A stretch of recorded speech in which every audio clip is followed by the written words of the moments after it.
Have you ever witnessed someone twist the truth so boldly it left you speechless?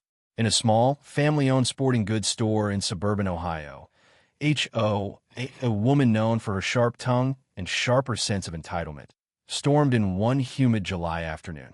Her voice sliced through the air like a whistle, demanding a full refund for a baseball cap she claimed was defective from the start. The cap, a sleek navy blue with the store's logo embroidered in gold, dangled from her hand, its brim torn and stitching frayed. Her eyes blazed with indignation as she berated Mia, the young cashier barely out of high school, accusing the store of selling cheap, shoddy merchandise.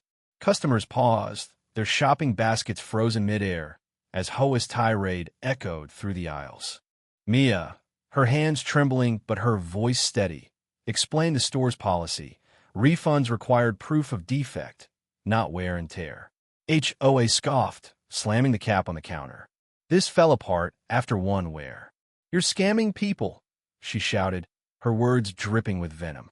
The other customers exchanged glances, some sympathetic, others skeptical. Mia, trained to stay calm, offered to inspect the cap and call her manager, Mr. Dawson, a no-nonsense veteran who'd seen every trick in the retail book. HOA smirked, confident her performance would secure her a refund or more. As Mia relayed the situation to Mr. Dawson over the store's intercom, HOA's story began to unravel. Behind the counter, a part-time employee named Javier, who'd been restocking shelves, overheard the commotion. He'd seen HOA earlier that day, lingering near the cap display, her hands moving suspiciously fast. Javier, a quiet college student with a knack for noticing details, had a gut feeling something was off. He whispered to Mia, "Check the security footage.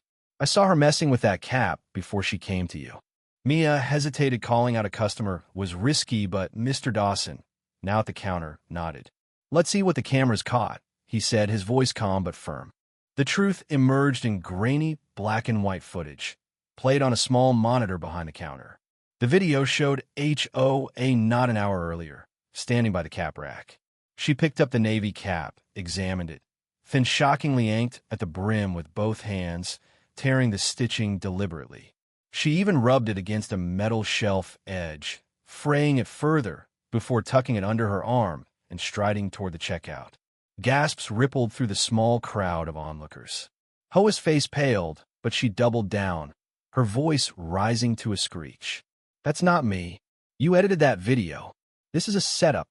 Her accusations only deepened the tension, as customers began murmuring, their sympathy shifting to disgust.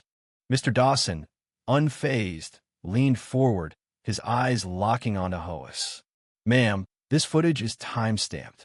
You damaged that cap yourself, and we both know it." He gestured to the monitor, where the evidence looped damningly. HOA's bravado cracked, but she wasn't done. She pointed at Mia, her finger trembling. "You're all in on this. I'll sue this dump. I'll post online and ruin you." Her threats hung heavy, but Mr. Dawson didn't flinch. Instead, he revealed a twist no one saw coming. "We've had complaints about you before. HOA last month, you tried this with a pair of sneakers at our sister store. Same story, same damage." The crowd's murmurs grew louder. A woman in her 60s, clutching a tennis racket, stepped forward unexpectedly. "I saw her last week at the mall," she said, her voice quivering with anger. She yelled at a barista for messing up her coffee after she clearly ordered it wrong. "She's always pulling stunts like this." This new voice, Mrs. Carter, a regular customer, shifted the room's energy. HOA, now cornered, faced not just the store staff but the community she'd underestimated. Her eyes darted, searching for an escape, but the weight of her actions pinned her in place. The confrontation reached its peak as Mr. Dawson laid out the consequences. "We're not refunding you, HOA, and you're no longer welcome in this store."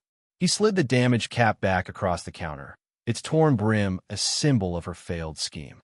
HOA's face contorted, a mix of rage and humiliation. She grabbed the cap and hurled it to the floor, knocking over a display of coffee mugs in the process. Ceramic shards scattered, mirroring the wreckage of her credibility. "You'll regret this," she spat, storming toward the exit. But as she reached the door, Javier stepped forward, holding up his phone. "I recorded your outburst, ma'am. It's already uploaded to our store's security cloud. Try anything online, and this goes public." HOA froze, her hand on the door handle. The room was silent, save for the faint hum of the air conditioning. Her defiance crumbled, replaced by a flicker of fear. She'd been outplayed, not just by the staff, but by her own hubris. Without another word, she shoved the door open and disappeared into the parking lot, leaving behind a trail of broken mugs and broken pride. The crowd erupted in quiet chatter, some shaking their heads, others applauding Mr. Dawson's restraint. Mia, still shaken, began cleaning up the mess, while Javier offered her a reassuring smile. Mrs. Carter, the unexpected ally, patted Mia's shoulder. "You did good, kid. People like her always trip over their own lies." In the days that followed, the story of HOA's CapCon spread through the town like wildfire. Customers shared it at coffee shops, on social media, and in line at the grocery store. The sporting goods store saw a surge in loyal patrons, drawn by Mr. Dawson's fairness and the staff's courage. Mia, once timid, gained confidence, mentored by Javier's quiet strength. HOA, meanwhile, faded from the scene, her threats empty, her reputation in tatters. The community learned a lesson. Truth has a way of catching up, and no amount of bluster can outrun it. This story leaves us with a question. Where do you draw the line between standing up for yourself and crossing into deceit? Share your thoughts. Have you ever faced a situation like this? What's right and what's wrong when the truth is on the line?